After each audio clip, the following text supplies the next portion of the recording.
என் விஷயத்துல தலையிடுறாரு, நாளைக்கு நல்லா தெரியாதுன்னு மிரட்டுறாங்க.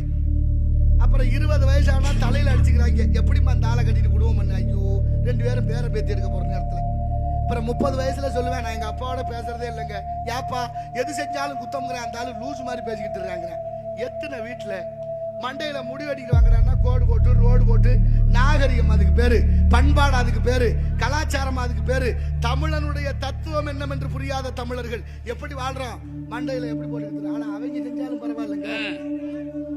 முடி அலங்காரம் என்பது முக அழக காட்டணும், அலங்கோலமா திடுறாங்க. கேட்டா நாகரிகம்னு ஒத்த வார்த்தை. ஆனா ஒரு அம்மா ஒரு சின்ன பிள்ளைய கூட்டிட்டு போய் கோடு போட்டு கூட்டிட்டு வரா. எதுக்கு அந்த கோடுன்னு அந்த தாய்க்கும் தெரியாது, பிள்ளைக்கும் தெரியாது. 40 வயசானா அவனுக்கு கல்யாணம் ஆகி 2 பிள்ளை ஊட்டி பிறந்துரும். அந்த பயலுக படுத்துற பாட்டுல இப்ப சொல்லுவேன் பாருங்க, ஏன்டா அந்த பாடுபடுத்துறிய? அந்த காலத்துல அவ்வளவு வறுமையிலேயே எங்களை எல்லாம் எங்க அப்பா எப்படி வளர்த்தாரு தெரியுமா?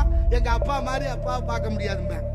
எப்ப 40 வயசுல 5 வயசுல சொன்ன வார்த்தையை திரும்ப கேட்க 35 வருஷம் இடைவெளி தேவைப்படுது.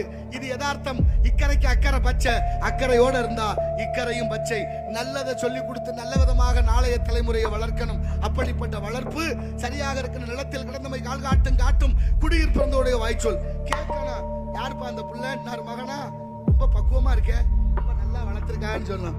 புள்ள பெத்து வச்சிருக்காங்க பாரு அப்படின்னு சொல்லக்கூடாது. இது எல்லாருக்கும் பொருந்தும். உணர்ந்து பாருங்கள். உணர்ந்தால் அன்று உணர்த்த முடியாது. வைங்க என்று